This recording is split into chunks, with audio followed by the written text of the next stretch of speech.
tonight, the Mets lineup was the deep, dreaded Mets lineup that if the Mets are going to win this series, and they still have a lot of work to do, let's not mistake. Like, they're going back to Los Angeles, and they've got to win a game on Sunday. That's the only objective right now. But Starling Marte, first player in Mets history with 3 doubles in a playoff game. Massive. We've said this before. When Starling Marte is hot, the Mets are winning games. I'll give you another one. Please. Francisco Alvarez. Oh, my God. Couple hits. He hasn't hit the home run that I've been talking about yet. But the swing's looking right. And we know he had a tough game 3. The bat left the hands with the bases loaded. He strikes out in that situation against Walker Buehler. He's pressing. People are getting upset. The swing's looking right. A hot Francisco Alvarez? That's bad news for the Hollywood folks. We told you last night, you got to believe. Francisco Lindor told you got to believe. We're meeting at the Apple for another day. The Mets have forced a game 6 at the very least.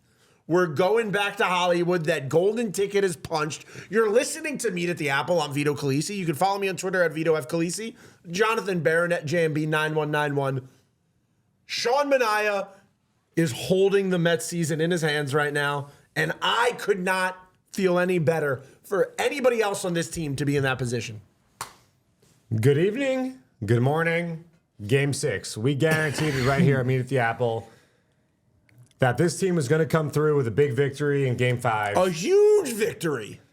A wild victory. What a crowd. What a night. Did it give you shades of NLDS Game 3? It gave me, I feel like it was a unique experience. 100%. But the reason I picked that game, 2015, is because obviously that game got out of... I thought you meant this year's No, LDS I meant game. NLDS 2015 Game 3. Well, the 2 stars of that night were Cespedes with the... And who was here?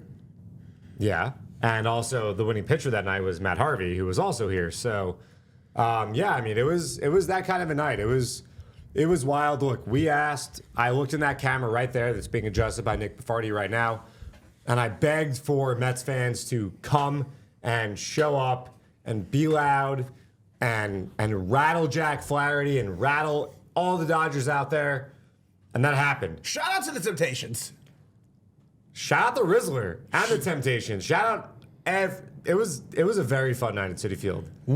This is going to go down, in my opinion, as an all-time Citi Field game. Johnny credentials. Hey, last time I did that, what happened? Good point, baby. But this was a special night. Being here was incredible. The crowd. This was one of my favorite Citi Field crowds we've seen. We'll get into a top 3 a little later. You know, let's get into the top 3 right now. I thought we weren't doing it. We're doing a top 3. All right, fine. All right. Number 3 moment. I think. What do you think?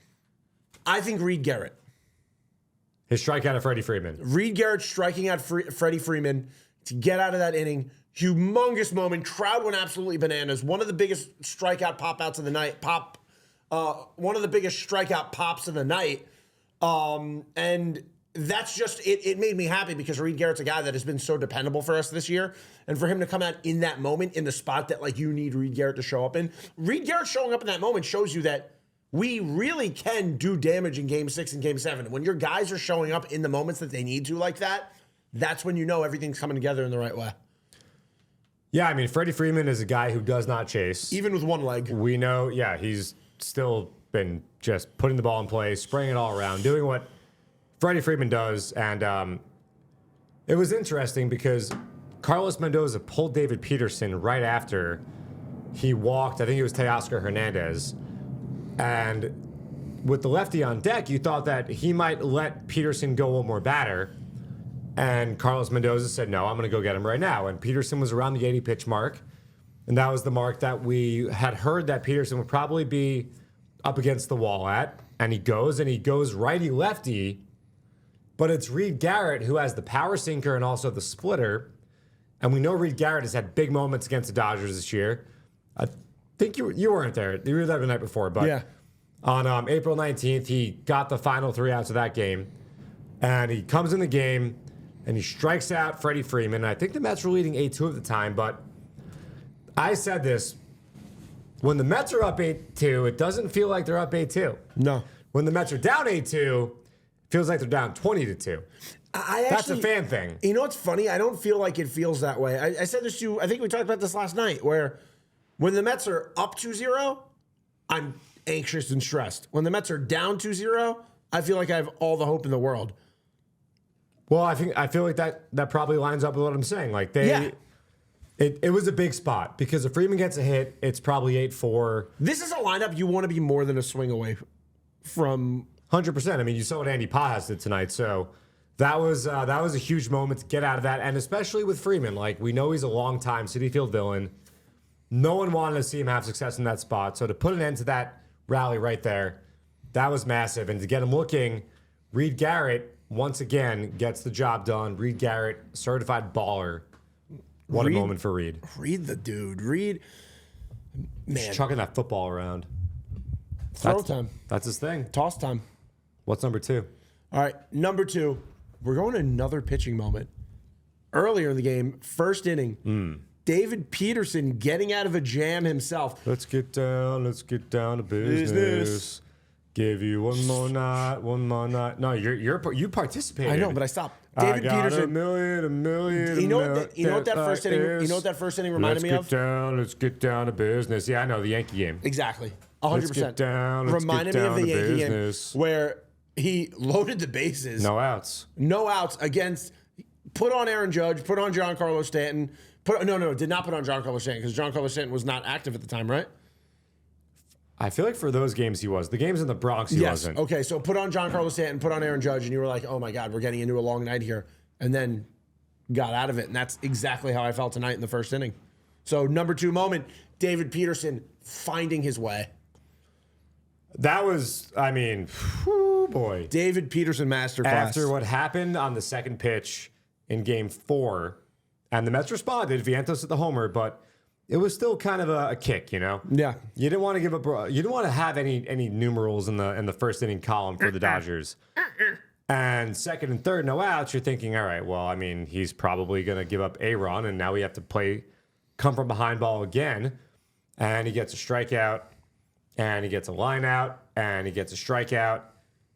That was incredible because I feel like a lot of people were kind of resigned to the idea that a run was going to be put on the board by the Dodgers, and it wasn't, and it led to the number 1 moment. And the two go hand in hand. Yeah. Because to flip a 0 there and then have the number 1 moment happen, that, the Mets never looked back the rest of the way. So just hit me with number 1. Number 1 moment, Mets-Dodgers, Game 5, Pete Alonso hits a 3-run home run to put the Mets ahead for the first and final time of the game. The stadium goes absolutely nuts as that thing launches into the 7 line, which I feel like everything about this home run is poetic. 1, like you said, David Peterson gets out of that. 2, Mets finally take an early game lead since game 2. And 3, where does he hit it? He hits it into our fan section. And what a catch, by the way. There was a little bit of a bobble, but 2 feet were inbounds. It was a catch, but it was also just that's what we're talking about when it comes to Pete Alonso. That's what we're talking about. He is that guy. What a pitch to also go yard on. Completely out of the zone. Scraped it off the ground. Like 2 feet below the strike zone, it seemed like. Scraped it off the ground, and that power is so real. That was 430, I think, to straightaway center field. You saw Kike Hernandez looking up. You knew it was gone. Just such an impressive shot by Pete Alonso and such a huge moment because that turned the game off the bat upside down right then and there. Jack Flaherty was rattled, gives the Mets a 3-0 lead. The Dodgers score 1 at the top of the next inning, and the Mets, of course, come back. And they gave themselves an arm's length distance the entire time.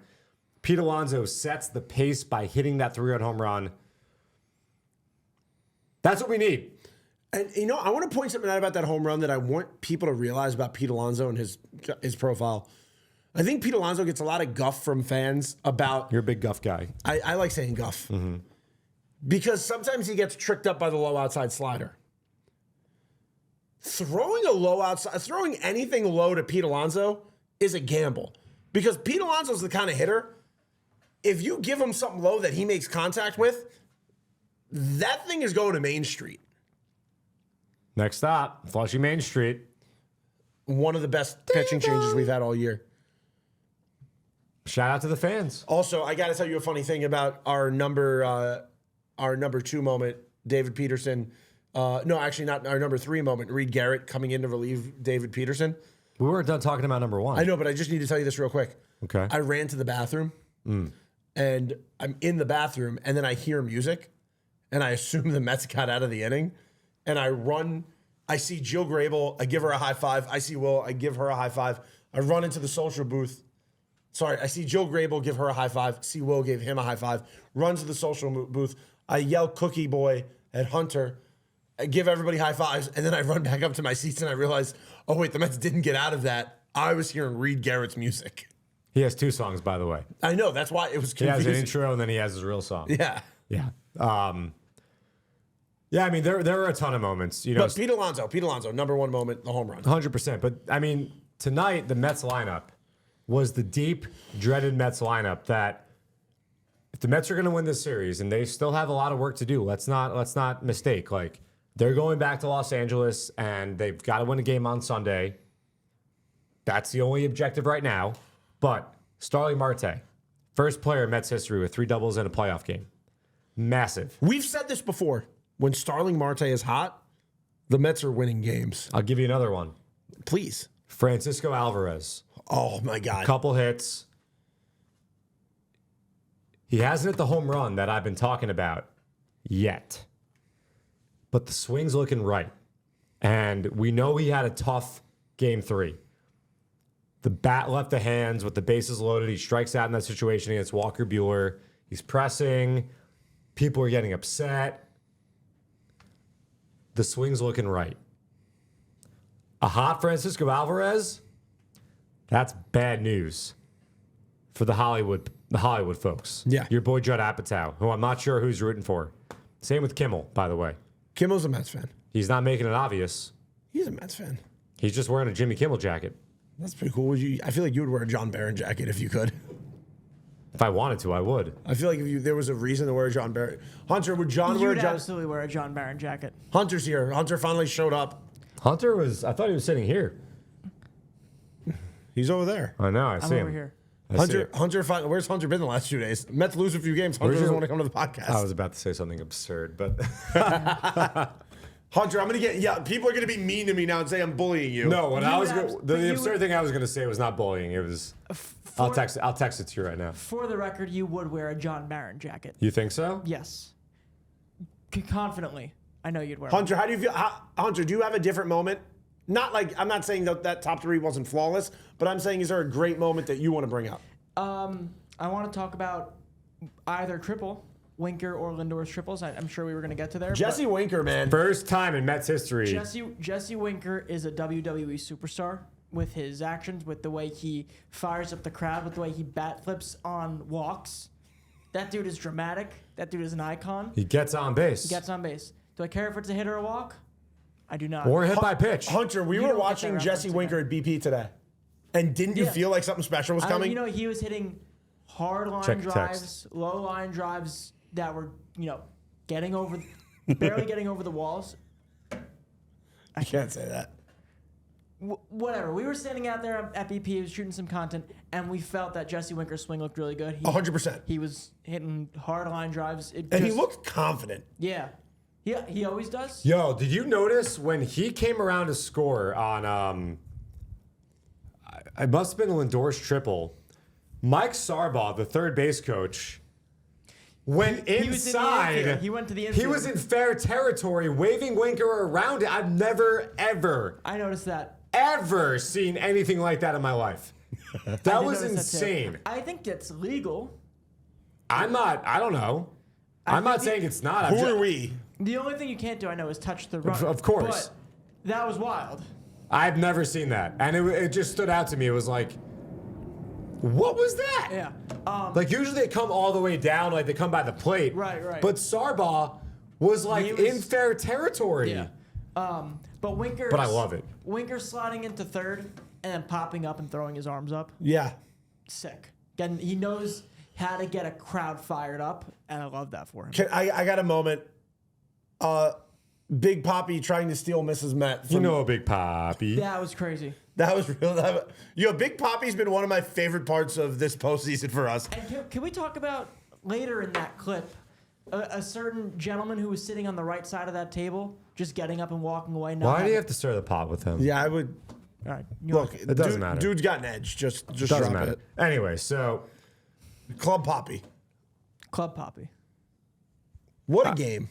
Wow. I mean, yeah, the Mets did the job on Friday night, and now we go to Hollywood.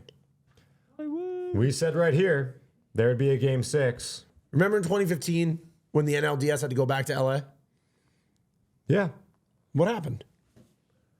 No, I know, and there's going to be a lot of Mets fans there, and it's a very nerve-wracking spot, right? Like you're facing elimination, you're going on the road now. It's a hostile territory. Who's it more nerve-wracking for? A team with all the pressure on them. I mean, we're the fans, like the players. Those guys are nervous. Which plane ride was more awkward tonight? I mean, the Mets plane ride definitely is not awkward. No. Is the Dodger plane ride awkward? I don't know. Here's what I think. Yeah. Last night- Are they eating pizza on the plane ride home? Probably not. Last night we talked about what the Dodger plans were going to be.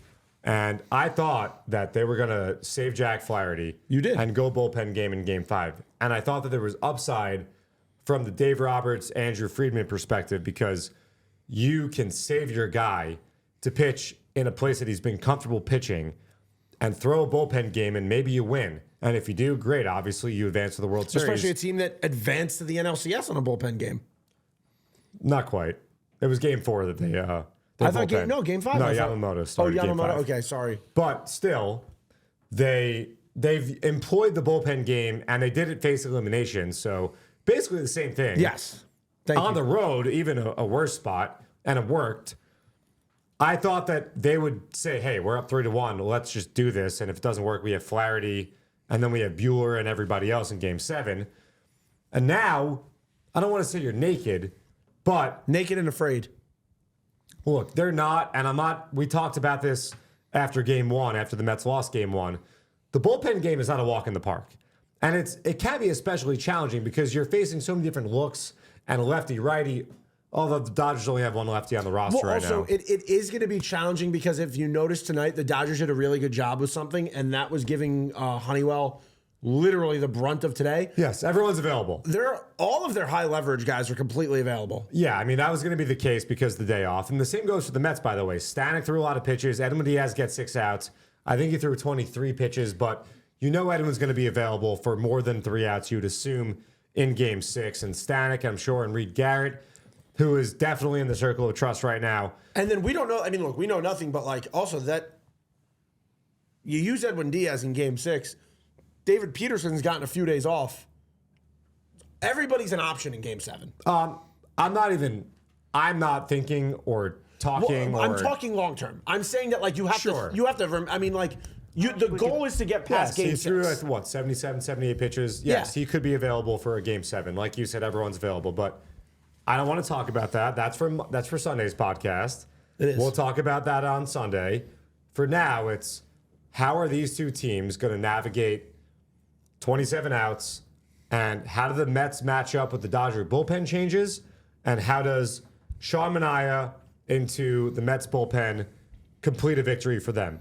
Now, yesterday, I was probably more critical than I've ever been of the Mets on this podcast because it's a glass half full podcast. It's a glass half full. It's not a lying podcast. We're a glass half full podcast. We're not going to sit here and lie to you. The Mets could still probably cut down the walks. I think so. Yeah, no, I And would like less walks. fewer walks would be good. And it's a testament to the Dodgers. I mean, you know, they don't chase. It's not the Phillies. It's a different team. And the Dodgers have one of the lowest chase rates in all of baseball. We knew that coming in. They've been exemplifying that. Outside of the first inning, one misplay, the Mets defense was pretty good in this game 5. Great. The Mets hit with RISP.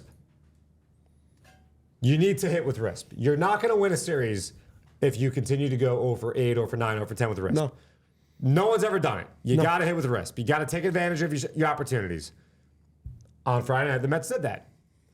The Mets did not have, and this is crazy, we talked about this earlier tonight. The Mets did not have a single strikeout in this Game 5. I tweeted this, saw some other tweets. Check the timestamps. The Mets are the first team since the 2002 Anaheim Angels, Anaheim at the time, to not strike out in a postseason game. You're saying you're the first person to tweet this? If you check the timestamps, there were some other notable tweeters. Check the tape. I already checked 2. I was first to it, but that's fine. And I would wear a John Barron jacket. I say he doesn't think he'd wear his own bat jacket. 100. Let's make him.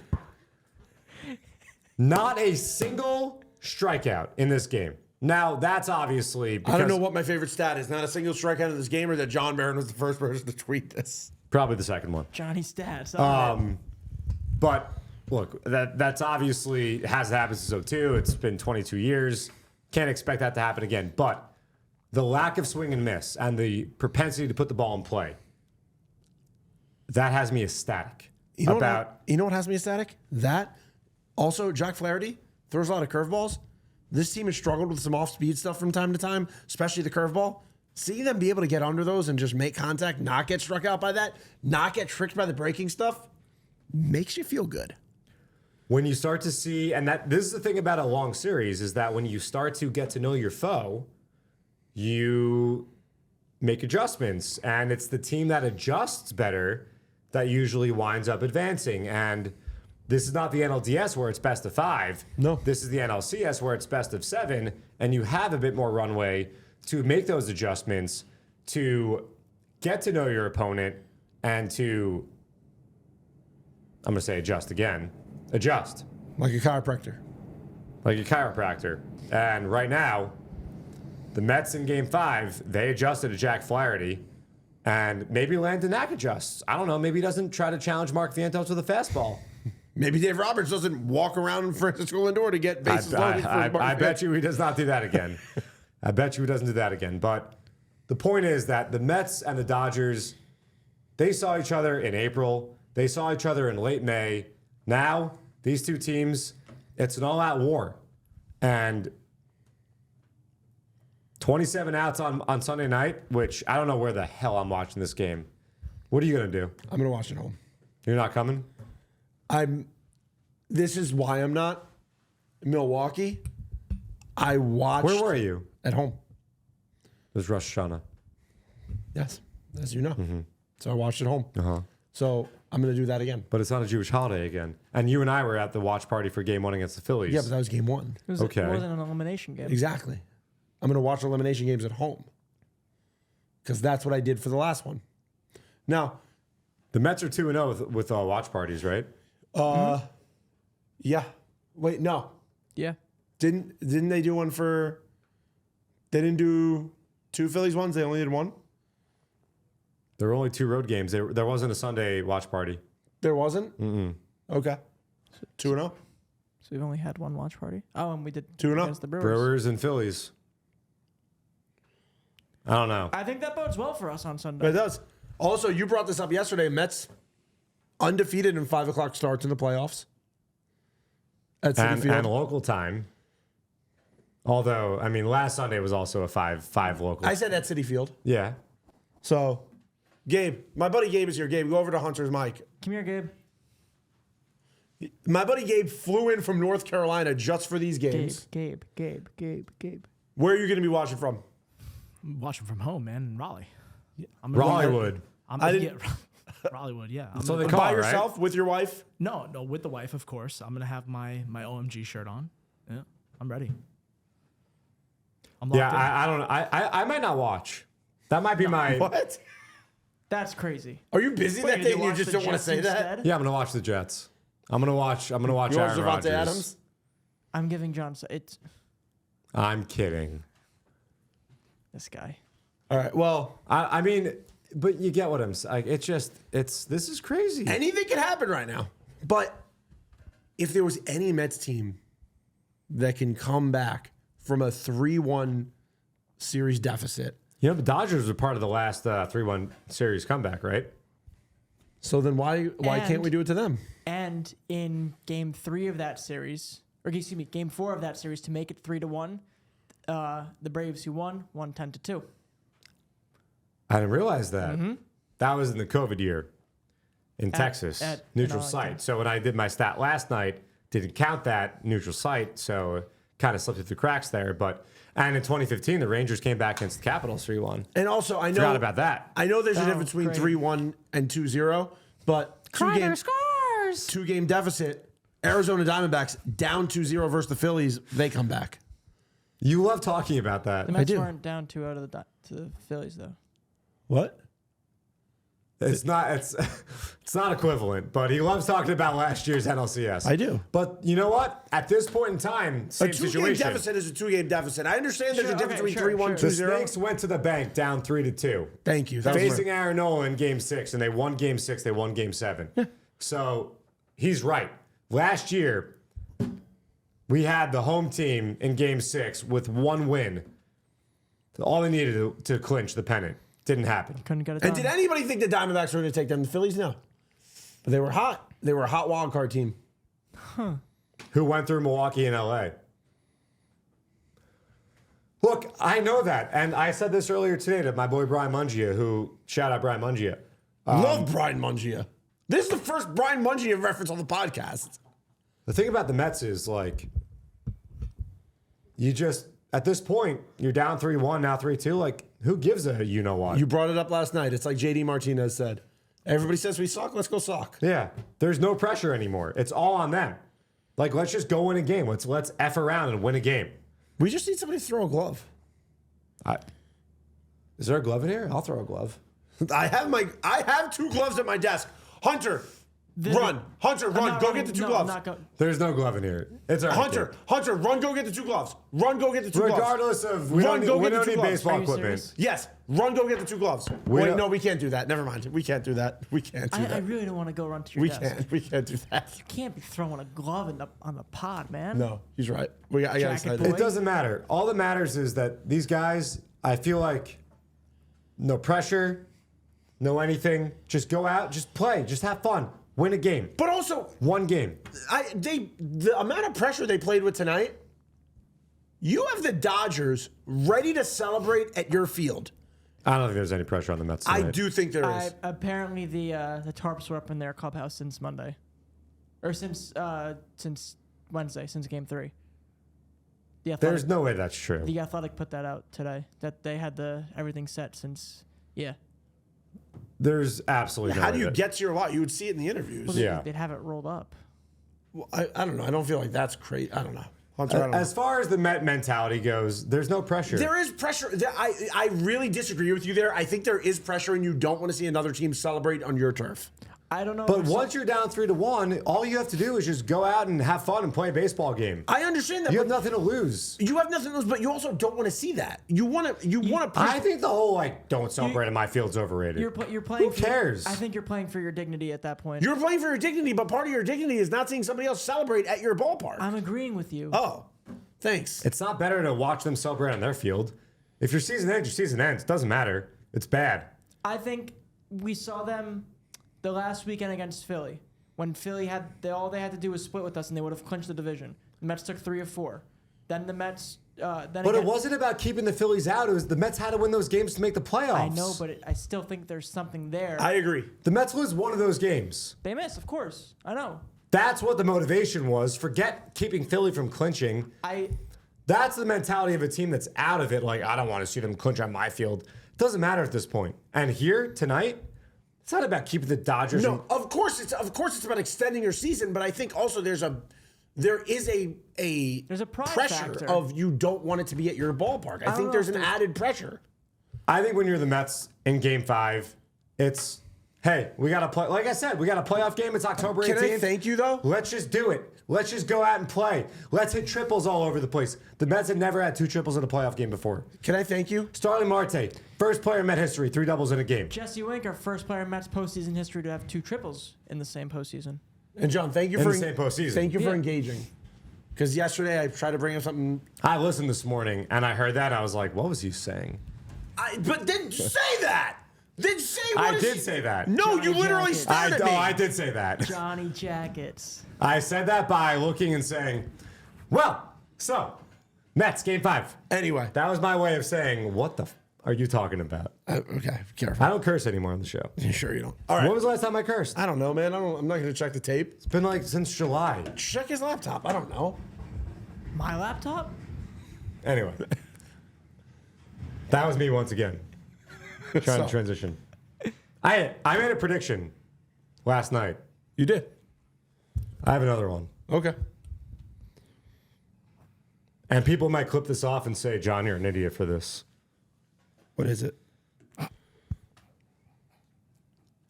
I think we all know where this is going. Yeah. Just for the torture and for the lulls, we know that this is going to Monday night. We know this is going 7. You know why I know it's going to Monday night? Because the Corgi said? No, he did not. He The said- Corgi he did said- not say that. Yeah, he said Mets in 6. Because our tribal chief is going on Sunday. Our tribal chief, and remember, guys, when Shaman I's on the mound, put up your ones. Acknowledge him. Acknowledge your tribal chief. You know why this game is going 7? My 1-year anniversary is game 7. And What are you going to do? I've already... My reservation for dinner is Saturday By the way, night. what happened last night? You didn't tell me. You were locked out. I sat outside my door and started editing the podcast because I was able to connect to my Wi-Fi. I called my wife. She didn't pick up. I texted her. I said, if you happen to wake up, I'm sitting outside. After like 30 minutes, she saw the text, opened the door, and I went inside. So, She got lucky. and She wasn't that deep in REM sleep. and I'm realizing I don't have keys tonight, so we need to wrap this thing up. So How do you know? Why does it matter if you don't have keys? Oh, you need to. I need to get into my call her apartment. right now. to get into his I'm not going apartment? to call her on the podcast. Why not? I don't know. All right, She could fall asleep the next 3 minutes and you could be effed. we'll see. Mets in 7. Let's win game 6 first, and let's have a very stressful Monday. You know, I keep thinking about the 06 NLCS and how I feel like the baseball gods owe us one. That fucking 80, I just kind of cursed. You did curse. That 83 win Cardinal team that I still have dreams about Cliff Floyd's foul ball, which I know is a weird thing to say. But I still do. I really do. Matt Harvey came back out in This 2015. is 9 years before that. I'm just talking about other playoff moments in Mets history. Tonight felt special to me because I remember being at the games in 2015, and I remember them not taking it back to Kansas City. Yeah, that could have been the same thing. Exactly. Losing in 5 at home. That's my point. You never know what would have happened if they gone back to KC. And this team, I really don't think that playing on the road matters for this team at all. No, this team they has come played back all great on the road. year. They were one of the better road teams in baseball, and also Dodger Stadium. It's different. It's a different ballpark. We're owed one. And I'm hearing a lot of Mets fans saying they're traveling. We're owed one. I'm gonna look at the flights on Sunday morning. I had nothing to do on Sunday. Saturday I got plans. Sunday I've got nothing going on. Come hang out. Come out there. Well, you know, we can't all be you. He'll let you stay in his hotel. I can ride the couch. If there's a couch, sure. I'll sleep on the floor. All right, let's wrap this one up. Guys, we're going to be back Can you here bring me a John Barron jacket? Come over here. Sunday night. Sunday night, we're going to be right back here. We're going to be previewing a Game 7. I can feel it in my bones. I'm not previewing any Game 7 on Sunday night. Monday morning, we could preview a Game 7. Sunday night will be a deep breath. No, we're doing a podcast right after the game. No, I know, but that'll be more of a recap and a deep breath. Oh, yeah. Okay. We're not doing 2 episodes in 12 hours, though. Why not? What are you so busy with? What if I hit up JD? Editing. I'm editing. I'm What if busy I- with what if I- editing. What if I hit up The JD? show that we're doing right If I now. hit up JD, are you down? I saw him today. Yes. If you hit up JD, yes. He does not mean JD Martinez, to be clear. I do not mean JD Martinez. He does not mean JD Martinez, to Does be he clear. mean JD Davis? It's not John Davidson. Guys, Thank you for listening. You can follow me on Apple. No, you can't follow me on Apple. You can follow me on Twitter at Vito F. Khaleesi. John at JMB9191. We'll see you back here Sunday night. This season is far from over, as John just did. Mets in 7. You gotta Let's believe keep the Mets. faith. Glass Half Full podcast. Let's go, Mets!